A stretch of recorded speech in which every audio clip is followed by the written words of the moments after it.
혹한과 폭설, 강풍을 동반한 겨울 폭풍이 미국 대부분의 지역을 강타했습니다. 지금까지 확인된 사망자만 64명에 달합니다. 바이든 대통령이 최악의 폭설로 큰 피해를 입은 뉴욕주에 비상사태를 선포하고 연방정부 차원의 지원을 명령했습니다. 뉴욕주의 북서부 버팔로에서는 이렇게 폭설이 내린 틈을 타 각종 절도 사건이 발생했습니다.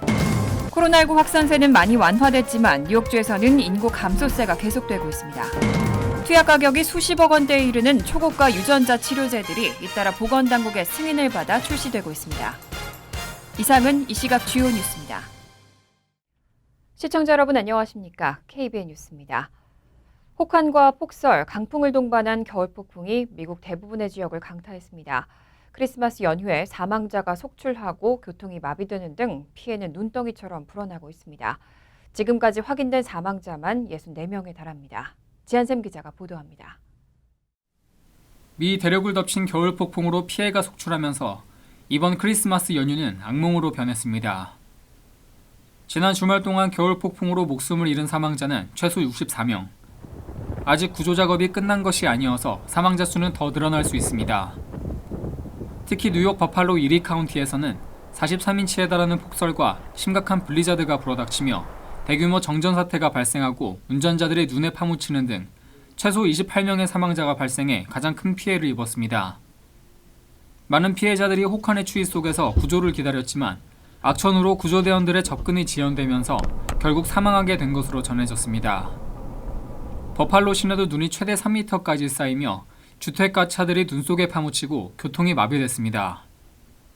마크 폴론카즈 이리 카운티장은 구조를 위해 출동했던 지원 차량조차 그대로 조난을 당하는 끔찍한 악천후였다며 눈에 파묻힌 차 안과 눈으로 뒤덮인 거리에서 많은 사망자를 발견했고 차 안에 이틀 이상 갇힌 사람들도 있었다고 전했습니다.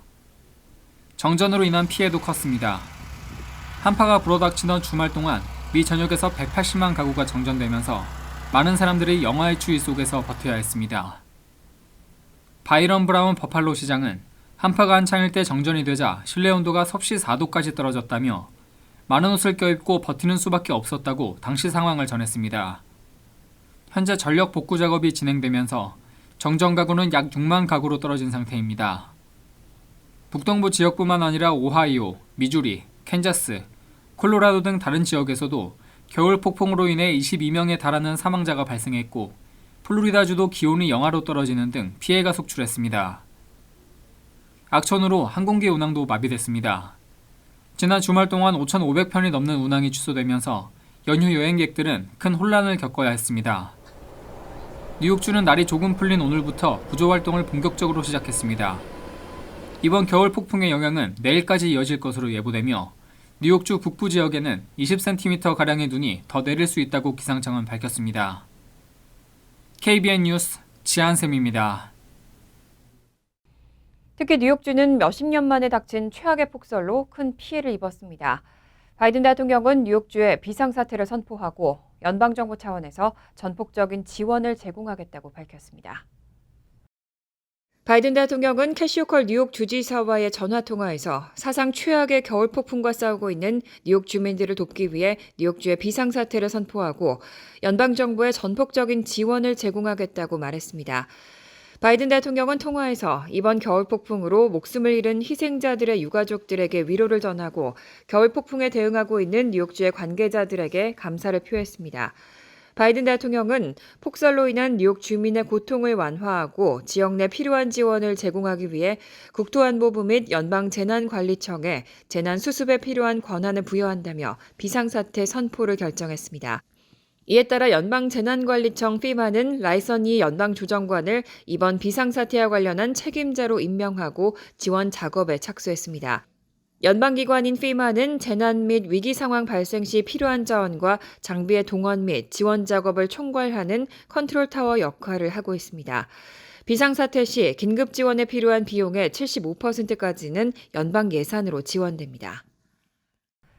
뉴욕주의 북서부 버팔로에서는 이렇게 폭설이 내린 틈을 타 각종 절도 사건도 발생했습니다.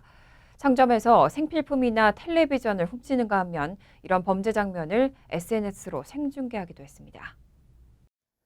어제 뉴욕포스트 보도에 따르면 폭설로 수십 명의 사상자가 발생한 버팔로시에서는 다수의 절도 사건이 발생했습니다. 또 이런 절도 장면이 담긴 영상과 사진이 사회관계망 서비스를 통해 공유되고 있습니다. 공유된 영상 속에는 성인 3명이 상점에서 텔레비전을 들고 나오는 장면이 담겼습니다. 한 여성은 친구들과 생필품 등을 챙겨 상점을 빠져나가는 모습을 페이스북을 통해 생중계하기도 했습니다. 경찰은 이들이 기상 조건이 악화된 틈을 타 범행을 저지른 것으로 추정하고 있습니다. 현재 경찰은 폭설로 발생한 긴급 상황에 대응하느라 정상적인 치안 업무가 제한된 상황이기 때문입니다. 캐시 호컬 뉴욕 주지사는 버팔로시의 모든 소방차가 한때 발이 묶였고 구급차가 한 번 출동하는데도 평균 3시간이 걸린다고 전했습니다. 한편 바이런 브라운 버팔로시 시장은 이번 도난 사건과 관련해 혹독한 겨울 폭풍으로 사람들이 목숨을 잃고 있는 상황에서 물건을 훔치는 행동은 비난받아야 한다고 지적했습니다. 또 절도범들이 음식과 의약품이 아니라 자신이 갖고 싶은 물건을 훔치고 있다면서 원하는 걸 얻기 위해 국가 재난과 지역사회의 고통을 이용하고 있다고 지적하고 절도범들은 가장 질이 나쁜 범죄를 저질렀다고 비판했습니다. 현지 경찰은 절도 혐의로 주민 수명을 체포하고 도난 사건에 대한 수사를 이어가고 있는 상황입니다. 공화당 그레그 에버 텍사스 주지사는 이렇게 혹한의 크리스마스 이브에 불법 이민자를 버스에 태워서 해리스 부통령 관저 앞에 내려줬습니다.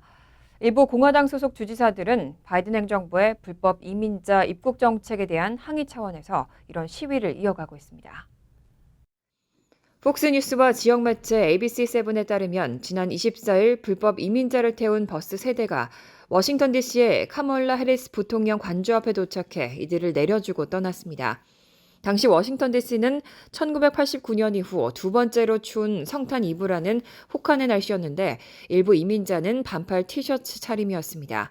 이 소식을 접한 한 지역 구호단체는 이들을 인근 교회로 안전하게 이송했습니다. 이 단체에 따르면 공화당 소속 그레그 에버 텍사스 주지사가 이들 불법 이민자들을 버스에 태우고 강추위 속에서 부통령 자택 앞에 내려준 것으로 나타났습니다. 에버 주지사의 이런 행동은 바이든 행정부의 불법 이민자 입국 정책에 대한 항의 차원에서 이뤄진 겁니다. 그간 일부 남부 지역의 공화당 주지사들은 국경을 통한 중남미로부터의 불법 이민에 정부가 강력하게 대응하지 않고 있다고 강한 불만을 제기하면서 민주당 소속 기관장이 있는 지역으로 이들을 이송하는 식으로 항의하며 시위를 이어오고 있습니다. 앞서 지난 9월에도 에버 주지사는 텍사스로 유입된 불법 이민자를 버스에 태워 해리스 부통령의 관저 앞으로 보냈었고 더그 듀시 애리조나 주지사와 공화당 차기 대선 주자로 유력한 론 디센티스 플로리다 주지사도 이런 식의 항의를 한 바 있습니다. 이에 국토안보부는 성명에서 우린 국경에서 이민 공중보건 관련법의 완전한 이행을 지속하고 있다며 허가 없이 입국을 시도하는 사람은 타이틀 42에 따른 법원 명령에 의해 추방되거나 그 절차를 밟게 된다고 반박했습니다. 팬데믹 초기와 비교하면 코로나19 확산세는 많이 완화됐지만 뉴욕주에서는 인구 감소세가 계속되고 있습니다. 지난 1년간 뉴욕주에서는 18만 명이 넘는 인구가 타주로 유출된 것으로 집계됐습니다. 이한마음 기자가 보도합니다. 지난 23일 센서스국 발표에 따르면 올해 7월 기준 뉴욕주 인구는 1967만 7,151명으로 지난해 7월 1985만 7,492명에 비해 18만 341명 감소했습니다. 뉴욕주에서 타주로 이동한 인구는 29만 9,577명에 달했는데 센서스국이 통계를 집계한 이후 뉴욕주에서 역대 세 번째로 인구 유출 규모가 컸습니다. 코로나19 초기였던 2020년부터 현재까지 뉴욕주에서 타주로 이동한 주민 수는 총 65만 1,742명으로 버펄로, 로체스터, 시라큐스 인구를 합친 것보다 많습니다. 때문에 뉴욕주는 전국에서 최근 1년간 인구 감소세가 가장 큰 주로 꼽혔습니다. 뉴저지주 인구는 7월 기준 926만 1,699명으로 지난해 7월 926만 7,961명과 비교해 6,262명 줄어드는데 그쳤습니다. 뉴욕주에 비해 상대적으로 저렴한 물가와 세율 덕분에 타주로 빠져나간 인구가 적은 것으로 보입니다. 반면 전국 인구는 3억 3,328만 7,557명으로 지난해보다 125만 6,003명 늘었습니다. 코로나19 사망자 수가 안정적 추세로 돌아갔고 해외에서 유입된 이민자 수가 반등한 점이 그 원인으로 꼽힙니다. 뉴욕주는 이런 전국 추세와 반대되는 인구 감소세를 심각하게 보고 있습니다.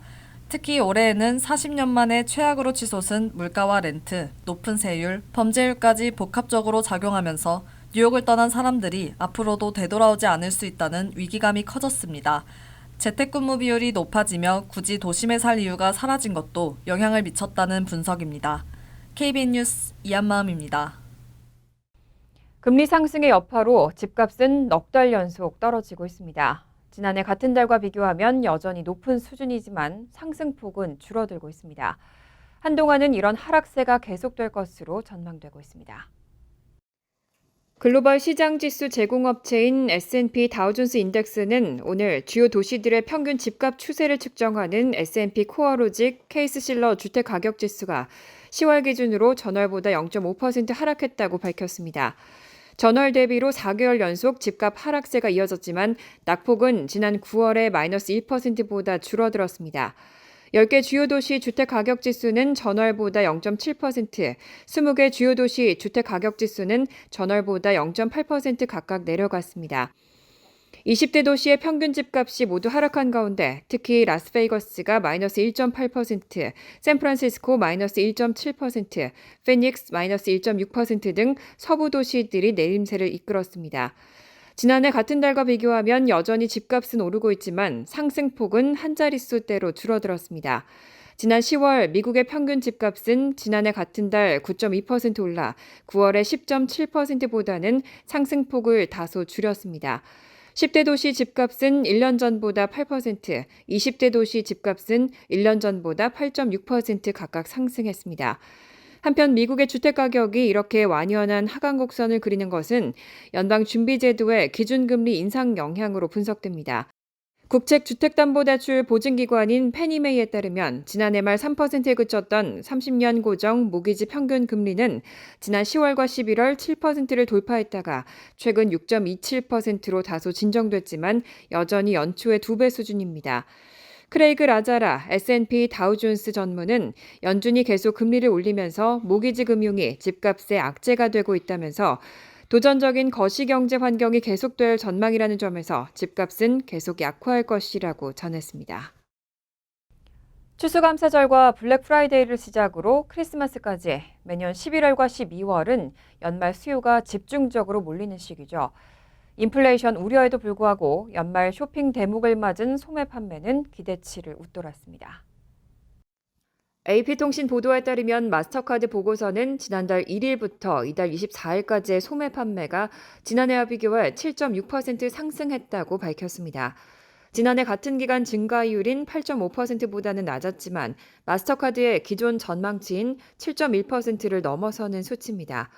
소매업체들에게 매년 11월에서 12월은 추수감사절과 블랙 프라이데이, 크리스마스 등 연말 수요가 집중적으로 몰리는 시기입니다. 특히 올해 소매 판매는 식단과 의류 지출에 힘입어 증가했습니다.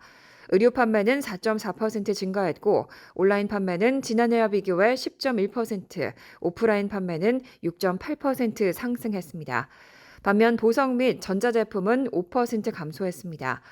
한편 AP통신은 미국 경제의 70% 가까이를 차지하는 소비 지출은 인플레이션 우려에도 탄탄한 모습을 보여왔지만 기본 생필품 가격이 오르며 균열을 보이고 있다고 분석했습니다.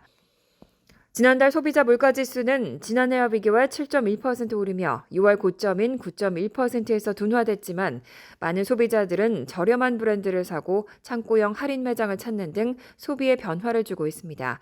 또 전자제품과 가구 등 비필수품에 대한 지출을 줄이고 있습니다. 마스터카드 스티브 사도프 수석 고문은 이번 연휴 시즌 소비업체들이 대폭 할인에 나섰지만 소비자들은 지출을 다양화하며 과거와는 다른 모습을 보이고 있다고 분석했습니다. 외식업계는 코로나19의 여파로 그 어느 산업계보다 심각한 고용난에 시달려왔는데요. 임금 인상 등 종업원들에 대한 처우 개선을 통해 최근에는 고용 인력이 팬데믹 이전 수준까지 회복된 것으로 나타났습니다. 월스트리트저널 보도에 따르면 외식업계의 최근 고용 인력은 코로나19 여파로 인력이 대거 빠져나갔던 2020년 4월에 거의 2배 수준이 됐습니다. 최근 한 달간 식당과 술집에서 추가 고용한 인력만 6만 2천 명에 달합니다. 노동부 집계 기준으로는 코로나19가 본격화하기 직전인 2019년 11월 식음료 부문 일자리 1,220만 개의 97.9%가 지난달까지 회복됐습니다. 외식업계는 코로나19 팬데믹 초기 가게 문을 닫게 된 경우가 많으면서 업주들이 종업원들을 스스로 내보냈고 일손 부족 현상이 가장 심하게 나타난 업종입니다. 이후 거리두기가 완화되고 나서도 기존에 종사했던 인력들이 다른 업종에서 일자리를 잡고 좀처럼 돌아오지 않으면서 인력 공백을 겪었습니다. 하지만 월스트리트저널은 시급 인상 등 종업원에 대한 처우 개선으로 최근 외식업이 인력 확보에 성공했다고 평가했습니다. 실제 노동부 집계를 보면 지난 10월 기준 패스트푸드 식당 노동자의 평균 시급은 $15 17센트로 팬데믹 전보다 26% 올랐습니다. 같은 기간 민간 부문 노동자의 시급은 평균 16% 오른 것과 비교하면 큰 상승입니다. 이에 힘입어 산업계가 대체로 인력난을 겪는 가운데도 지난 10월 패스트푸드 식당 노동자 수는 460만 명으로 팬데믹 전보다 오히려 1% 늘었습니다. 하지만 외식업계는 이런 종업원 임금 인상과 함께 인플레이션으로 인한 식자재 가격 상승이 겹치면서 수익성이 잠식되는 어려움을 겪고 있는 것으로 나타났습니다. 최근 식품의약국은 투약 가격이 $350만 달러에 달하는 역대 가장 비싼 B형 혈우병 치료제 햄제닉스를 승인한 바 있죠. 이렇게 수십억 원대에 이르는 초고가 유전자 치료제들이 잇따라 보건당국의 승인을 받아 출시되고 있습니다. 월스트리트저널은 미국과 유럽 보건당국이 지난 8월 이후 환자 1인당 1회 투약 비용이 $200만 달러 이상인 희소 유전병 치료제 총 4종을 승인했다고 보도했습니다. 이 가운데 식품의약국이 가장 최근 승인한 호주 제약사 CSL의 B형 혈우병 치료제 햄제닉스는 투약 가격이 $350만 달러로 역대 가장 비싼 약입니다. 이 밖에도 미 제약사 블루버드 바이오의 희소 소아신경질환 치료제인 스카이소나는 투약 비용이 $300만 달러, 같은 회사의 유전성 혈액질환 치료제 진테글로는 $280만 달러입니다. 1회 투입 비용이 수십억 원에 달하는 이들 신약은 결함이 있고 질병을 일으키는 유전자를 고치기 위해 기능성 유전자를 환자에게 투입하는 유전자 치료제입니다. 제약사는 희소 유전 질환을 가진 환자들에게 기능성 유전자를 주입함으로써 병을 한 번에 완치하거나 수년간 지속하는 치료 효과를 제공할 수 있다고 강조하고 있습니다. 환자들이 기존의 치료법을 평생 반복적으로 사용하는 것보다 유전자 치료법으로 장기적으로는 비용 절감 효과를 얻을 수 있다는 겁니다. 하지만 현재까지 승인된 유전자 치료제는 대부분 환자 수가 적은 질병의 대상이라 투약 비용이 많이 들어도 건강보험사들이 지불해야 하는 비용은 제한적이었습니다. 하지만 최근 희소질환용 초고가 유전자 치료제가 잇따라 출시되자 건강보험사들은 이런 거액의 비용을 감당할 수 없다며 해당 의약품이 더 많은 환자를 대상으로 사용될 경우 보험료와 의료비 상승으로 이어질 수 있다고 우려하고 있습니다. 간추린 소식입니다. 백악관은 북한 무인기가 한국 영내에 침범한 데 대해 한국 정부와 긴밀히 협의하고 있다고 밝혔습니다. 백악관 국가안보회의 관계자는 미국이 영토 보전을 위한 한국의 필요성을 인식하고 있다며 미국의 한국 방위에 대한 약속은 철통같이 굳건히 견지되고 있다고 언명했습니다. 앞서 북한 무인기 5대는 비무장지대를 넘어 민간마을 지역까지 남하했고 서울 상공까지 접근해 7시간가량을 누빈 것으로 나타났습니다. 미국의 소리방송은 제3국에 체류하고 있던 탈북민 2명이 승인을 받아 미국에 입국했다고 보도했습니다. VOA는 이들 탈북민 2명이 미국 정부의 인도주의 임시 입국 허가서를 받아 지난달 미국에 입국했고 체류 중이던 국가에서 미국 당국과 민간단체의 도움을 받았다고 밝혔습니다. 인도주의 임시 입국 허가서는 미국 밖에 체류 중인 외국인이 긴급한 인도주의적 또는 중대한 공익상의 이유로 미국 이민국에 신청할 수 있고 승인을 받으면 미국에 입국할 수 있습니다.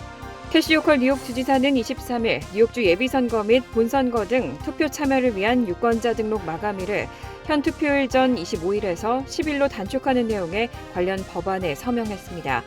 결과적으로 투표 참여를 위한 유권자 등록 마감일은 15일 늘어나게 됐습니다. 이에 따라 뉴욕주 예비선거 및 본선거 등 투표 참여를 원하는 유권자들은 매년 선거관리위원회가 발표하는 선거일을 기준으로 10일 전까지 선관위 사무실에 유권자 등록 용지를 접수하면 투표에 참여할 수 있습니다. 우편으로 등록하는 경우는 5일이 더 필요하기 때문에 15일 전 우체국 소인이 찍힌 유권자 등록 용지를 선관위에 발송해야 합니다. 연방항공국에 따르면 지난 25일 JFK 공항에 도착한 jetblue 662편 충전기의 불이 붙어 승객들이 긴급 대피하는 소동이 있었습니다. 사건 발생 직후 승무원은 기내에 있는 노트북 컴퓨터에서 연기가 나고 있다고 신고했지만 나중에 휴대전화 충전기인 것으로 확인됐습니다. 뉴욕시 소방국은 167명의 사람들이 비상 탈출 슬라이드를 통해 대피했다고 전했고 이 과정에서 5명의 승객이 경상을 입은 것으로 알려졌습니다. 환율과 증권 소식입니다.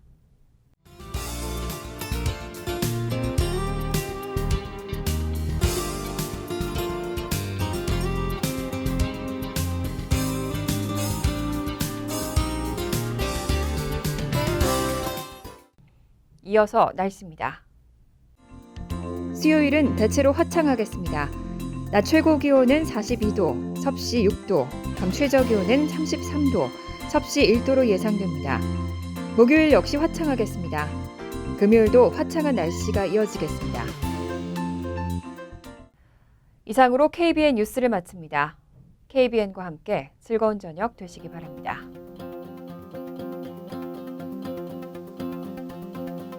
미 동부 최대 한인방송 KBN이 제작하는 KBN 뉴스는 웹사이트 mykbn.com 그리고 유튜브와 페이스북에서 다시 보실 수 있습니다. 좋아요, 구독, 알림 설정은 뉴스 제작에 큰 도움이 됩니다.